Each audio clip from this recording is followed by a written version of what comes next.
यहाँ पर जो बड़ी संख्या में जो किसान आए बसे वो जाट जाति के थे और इसलिए हरियाणा की पहचान उन्हीं से ज़्यादा जो है, चाहे वो कल्चरली हो चाहे वो इकोनॉमिकली हो, उनके बारे में काफ़ी कुछ जो है वो लिखा गया है।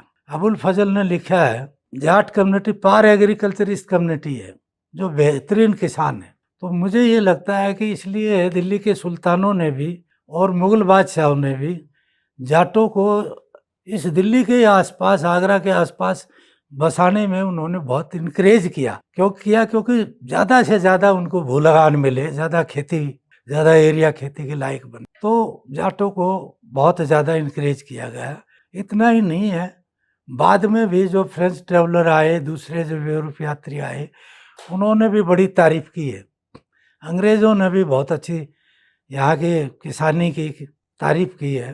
तो उसी से जुड़े हुए अच्छा उनके प्रतिरोध भी होते थे, स्टेट के साथ उनके बहुत सारे विरोध भी होते थे, अंतर्विरोध भी होते थे। क्योंकि भू लगान एक ऐसी व्यवस्था थी जो बहुत रिग्रेसिव पॉलिसी थी, जिसमें उनके उत्पादन का एक बड़ा हिस्सा भू लगान के रूप में लिया जाता था। तो कई बार सिचुएशन ये आती थी कि परिवार के खाने के लिए बचता ही नहीं था कुछ, तो वो फिर हथियार भी उठाते थे, रिवोल्ट भी करते थे। तो ऐसे भी बहुत सारे सोर्स मिलते हैं हमें हरियाणा के बारे में। जब भरतपुर स्टेट बना था उसके आसपास बहुत सारे जाट कम्युनिटी के हमें सोर्स मिलते हैं। उसमें खास तौर से हमें जो होडल और पलवल के बड़ी संख्या में सोर्स मिले हैं, जिसमें वहाँ के जाट कम्युनिटी के लोग कैसे मुगल स्टेट के खिलाफ लड़ रहे हैं हथियारबंद होकर, कैसे वहाँ के जो जमींदार हैं, जाट जमींदार, उनके साथ सहयोग करके लड़ रहे हैं। उनके बारे में हमें काफ़ी कुछ मिलता है। और रोहतक के बारे में भी कुछ इन्फॉर्मेशन मिली है। वो एक महाराजा जसवंत सिंह को जब ये इलाका दिया गया था, जागीर में दिया गया था, तो रोहतक परगना था, उसका जो आमिल था वो एक पंडित था। वो एक जो नैन्सी का ख्यात है, उसमें उसका विवरण है रोहतक के बारे में। उसमें वो ये लिखता है कि यहाँ के जो जाट किसान हैं वो तो बहुत ज़्यादा मतलब गर्वीले हैं, मुठमर्दी हैं, एक शब्द यूज करता है मुठमर्दी, बहुत ज़्यादा घमंडी है, बहुत ज़्यादा। वो हमारे राजस्थान वालों की तरह नहीं है। यहाँ तो बड़ा मुश्किल है डील करना इनके साथ, क्योंकि बहुत ज़्यादा वो।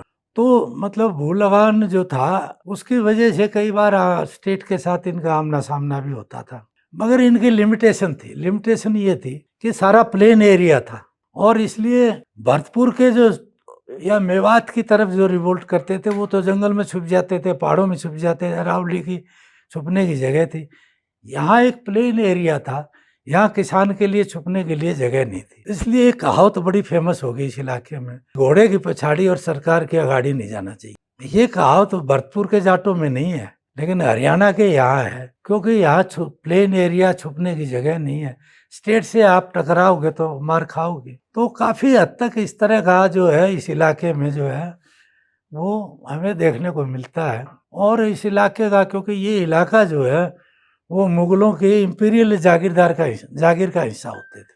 मतलब दिल्ली के बड़े जो ये इलाका इंपीरियल मनसबदारों को दिया जाता था, इसलिए इस इलाके में बहुत सारी जो है मुस्लिम पॉपुलेशन भी देखने को मिलती है। देखिए, मेयों के बारे में एक कहावत है कि मेयो का क्या मुसलमान और जाट का क्या हिंदू। दोनों एक एग्रीकल्चरिस्ट कम्युनिटी रही है, खेती बाड़ी करती रही, और ज्यादा जो इंस्टीट्यूशनल जो धर्म है, चाहे वो इस्लाम रहा हो चाहे वो हिंदू धर्म रहा हो, वो जाटों ने भी उसको एक्सेप्ट नहीं किया और मेयो ने भी उसको एक्सेप्ट नहीं। समझ रहे हो ना? जो इंस्टीट्यूशनल जो रिलीजन होता है ना, धर्म, संस्कारित जो धर्म है, उसको कभी भी एक्सेप्ट नहीं किया, क्योंकि दोनों ये कम्युनिटी कल्टीवेटर है। तो मेयों के बारे में ये है कि मेयो जो है, मेयों का जो इस्लामीकरण है वो एक बहुत लंबे प्रोसेस से हुआ है। मेयों का पूरा जो कल्चर है उसमें हिंदू कल्चर डोमिनेट रही है। उनके जो ब्याह शादी होती थी उसमें ब्राह्मण के बगैर ब्याह शादी नहीं होती थी। पंडित जो है वो पूरी पीली चिट्ठी लिखता था। मैं रिकॉर्डेड बात कर रहा हूँ 19वीं सदी तक, 19वीं सदी तक। उसके बाद में 20वीं सदी में आऊँगा। जो पहले की बातें हैं उसमें किस तरह से मेयों का जो है वो एक निकाह की रस्म जो है वो एक इस्लामिक है, बाकी सारा वो ब्याह शादी करते थे वो हिंदू धर्म के हिसाब से करते थे, और ब्राह्मण की बड़ी भूमिका होती थी। वो जब नया कुआं बनाते हैं, नया घर बनाते हैं, वो भैरव की पूजा करते हैं, हनुमान जी का चबूतरा बनाते हैं। वो पूरा अपने आप को वो राजपूतों के वंशज के रूप में देखते थे, चंद्रवंशी राजपूत। इसलिए वो महाभारत के नायकों को बहुत पसंद करते थे। पांडुन को कड़ा जो है वो जो सादल्ला ने जो बनाया, वो मेवाती भाषा में, बोली में, उसको मेवाती लोग ब्याह शादी में अवसरों पर बहुत गाते थे। तो वो बहुत इसमें एंजॉय करते थे। मुगलों के खिलाफ बहुत सारे रिवोल्ट उनके हुए हैं। अगर आप देखोगे पूरा का पूरा भरा पड़ा है कि मेओ ने किस तरह से मुगलों के खिलाफ लड़ाई लड़ी। उनके रिवोल्ट जो है वो पूरा इतिहास जो है वो मेरी किताब में एक पूरा बड़ा चैप्टर है, मेओ का रिवोल्ट। वो राजपूतों के खिलाफ भी लड़े, इनके खिलाफ भी। मतलब ज्यादती को वो बर्दाश्त नहीं करते।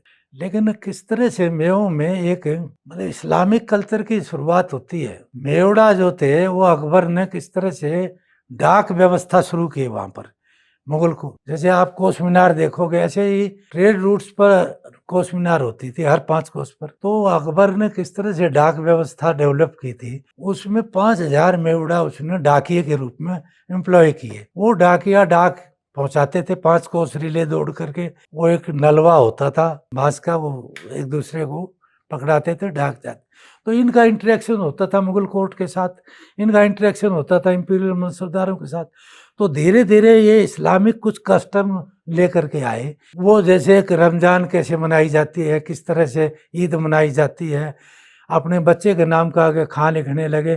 तो ये सारा प्रोसेस 18वीं सदी के बाद ही शुरू होता है, उससे पहले नहीं। तो ये मैं मानता हूँ कि मेवात में इस्लामिक कल्चर की शुरुआत इन मेवड़ों से शुरू होती है, और बाद में 19वीं सदी तक जो है बड़ा धीरे धीरे जो है इस्लामिक कल्चर यहाँ पर पनपता है। हमें देखने को मिलता है कि जब पहला सेंसस होता है अंग्रेजों ने किया 1840-42 में, तो उस सेंसस में ये है कि वो पूछते थे आपका रिलीजन क्या है, वो कहते थे हम मेव है। तो 2/3 पॉपुलेशन को तो ये नहीं पता था कि हम हिंदू हैं मुसलमान हैं। उन्होंने साफ साफ लिखा है उसमें, इनको यही नहीं पता कि हिंदू हैं मुसलमान हैं। लेकिन अब ये मुसलमान हो गए, कुछ मॉस्क बन गए हैं, कुछ इनके तौर तरीके मुसलमानी आने लगे, तो अंग्रेजों ने इनको इस्लामिक कैटेगरी में डाल दिया। फिर धीरे धीरे यहाँ पर क्या हुआ कि 1930-32 में जब अलवर के राजा ने इनके ऊपर टैक्स लगाए थे, अग्रेरियन टैक्स, और एक आंदोलन चला, बहुत बड़ा आंदोलन। उस आंदोलन में क्या हुआ कि वो था तो अग्रेरियन टैक्स विद्रोह मेओ का, क्योंकि 6-7 टैक्स लगाए थे, लेकिन उसने उसको एक धर्म का रूप दे दिया कि ये तो मुस्लिम है, ये है।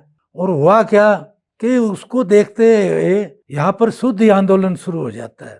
जो आर्य समाज जो था और हिंदू महासभा, उसने यहाँ शुद्ध आंदोलन शुरू कर दिया इस इलाके में, क्योंकि जो महाराजा था अलवर का, वो हिंदू महासभा का जनरल सेक्रेटरी था ऑल इंडिया का, जय सिंह। कहा कि ये हिंदू थे, इनको दोबारा हिंदू बनाते हैं। तो जब हिंदू वाला प्रोसेस शुरू हुआ, शुद्ध आंदोलन शुरू हुआ, तो यहाँ पर दूसरे आंदोलन मुस्लिम जो थे तबकाते थे, वो तबलीग जो थे, तबलीग वाले वो एक्टिव हो गए, अंजुमन वाले एक्टिव हो गए, वो दिल्ली से आने शुरू हो गए।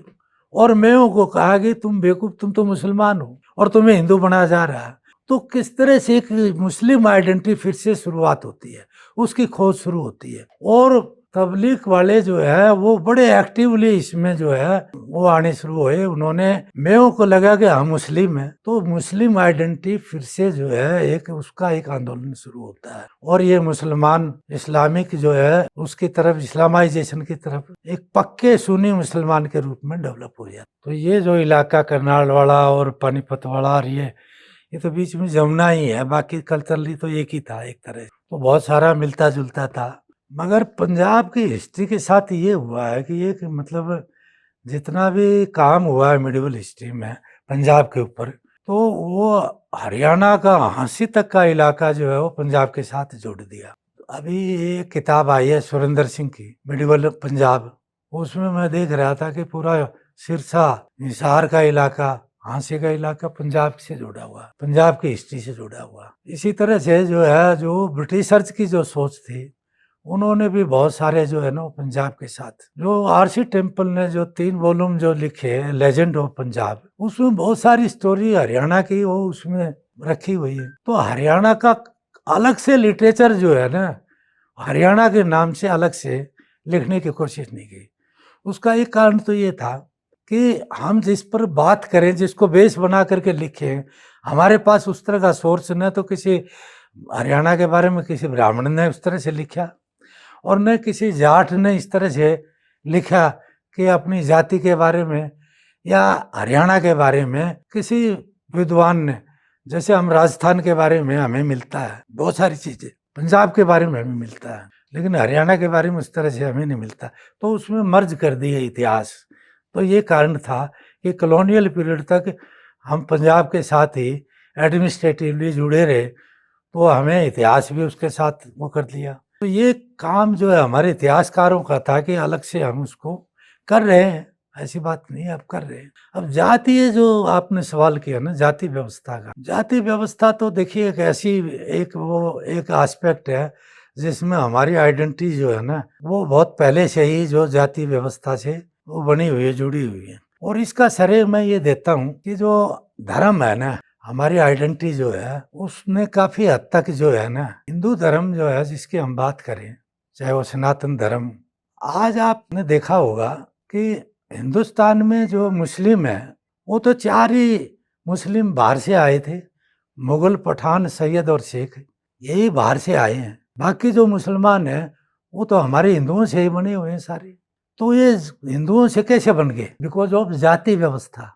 आप जिन लोगों को कुएं पे पानी नहीं लेने देते, जिन लोगों को मंदिर में प्रवेश नहीं करने देते, छुआछूत कर रखते हो आप उसको घोड़ी पर नहीं बैठने देते, गांव के बीच से आप जाने नहीं देते, आपकी धर्मशाला में वो बैठ नहीं सकते, और उनको आप अछूत के रूप में जाति व्यवस्था ने उनको पक्का वो एक दिमाग में ये बैठा रखा है। तो उन लोगों को आप बराबरी का दर्जा नहीं दे रहे हो, वो इस्लाम में चले गए। क्योंकि इस्लाम जो है, मैं आज की बात नहीं कर रहा हूँ, मैं पहले की बात कर रहा हूँ, मध्यकाल की। इस्लाम ने उनको प्रलोभन दिया कि भाई हमारे में जाति व्यवस्था नहीं है, तो जाति व्यवस्था नहीं है, हम आपको बराबरी का दर्जा देंगे, आप मुस्लिम बन जाइए। तो इक्वल स्टेटस पाने के लिए, समाज में एक बराबर का दर्जा पाने के लिए, और वो हिंदू धर्म से जो ह्यूमिलेशन था, उस ह्यूमिलेशन को जो फेस कर रहे थे, उसके चक्कर में उन्होंने वो इस्लाम में चले गए। बड़ी संख्या में लोअर कास्ट के लोग गए इस्लाम में।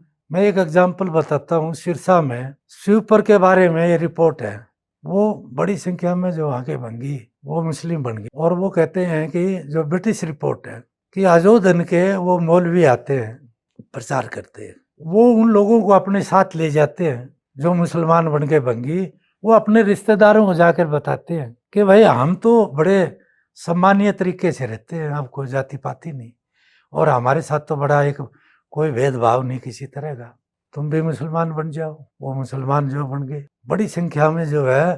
तो इस्लामीकरण का एक प्रोसेस जो है वो काफ़ी हद तक जातीय व्यवस्था उसके लिए जिम्मेवार है। और वो जातीय व्यवस्था की जो हमारी जो एक धारणा रही है हिंदू धर्म की, जिसको सनातन कहिए, वो है कल्चर ऑफ डोमिनेंस, कि हम कल्चरली बड़े एडवांस हैं, हम डोमिनेट करते हैं, और हम जो है नीचे जाति के लोग उसी व्यवस्था में आप बने रहिए। तो इसीलिए हिंदुस्तान में बुद्धिज्म इतना पॉपुलर हुआ, इसीलिए हिंदुस्तान में इस्लाम आया, और मेवात में जो है इसी तरह से मुस्लिम बने, में भी बने। कश्मीर में जो है आपको मैं बताऊं, वो तो पाकिस्तान के जो वेस्ट पंजाब जो है, ये ईस्ट पंजाब था, वो वेस्ट पंजाब था, वहाँ के बड़ी संख्या में जो है जाट कम्युनिटी के लोग दे बिकम मुस्लिम। क्यों बन गए? बाबा फरीद जो थे उसके इन्फ्लुएंस में जो है, सूफियों के इन्फ्लुएंस में आकर के पंजाब के जो जाट थे वो नानक पंथी बन गए, वो जो है सिखिज्म के उसमें इन्फ्लुएंस में, क्योंकि वो मोनोथिज्म में विश्वास करते थे, बराबरी के उसमें विश्वास करते थे। तो एक बड़ा मूवमेंट था मध्यकाल में, एक बहुत ही कास्ट में एक अंडर करंट बहुत तेजी से चल रहा था और बहुत उथल पुथल हो रही थी। इसलिए मोनोथिज्म जो था, एकेश्वरवादी आंदोलन, वो 200 साल तक चला है हिंदुस्तान में, और वो पूरा भारत में ही नहीं, पूरा दक्षिण से लेकर के महाराष्ट्र तक जितने मराठे थे, वो कौन लोग थे? वो सारे Maratha. Maratha is not name of the caste, Maratha is name of the community. जैसे सिख कम्युनिटी है वैसे मराठा है। All they came from lower background, छोटी छोटी जातियों से, और उनके जो मोनोथिस्टिक वो जो संत थे, नामदेव, बड़े बड़े संत हुए, वो जो है लोअर कास्ट से आए हैं सारे, ठीक है ना, और वो उनको फॉलोवर थे उनके, और उससे उनकी आइडेंटिटी बनी। तो जाति व्यवस्था मैं ये कह रहा हूँ कि मुगल पीरियड में भी हम ये एक चीज़ देखते हैं कि जब रिवोल्ट हुए मुगल स्टेट के खिलाफ, तो उसमें एक गांव में अगर जाटों के साथ ज्यादती होती है तो दूसरी जाति वाली मदद नहीं करते थे, बल्कि दूसरे गांव के जो जाट किसान होते थे वो उनकी सपोर्ट में आ जाते थे, सॉलिडिटी में आते थे। तो जाट आंदोलन जो है उसका जो सामाजिक वेद है, बेस है, वो काफ़ी हद तक एक जाति आधार प्रोवाइड करता है। ये हमें देखने को मिला और इसलिए भरतपुर स्टेट का जो राइज होता है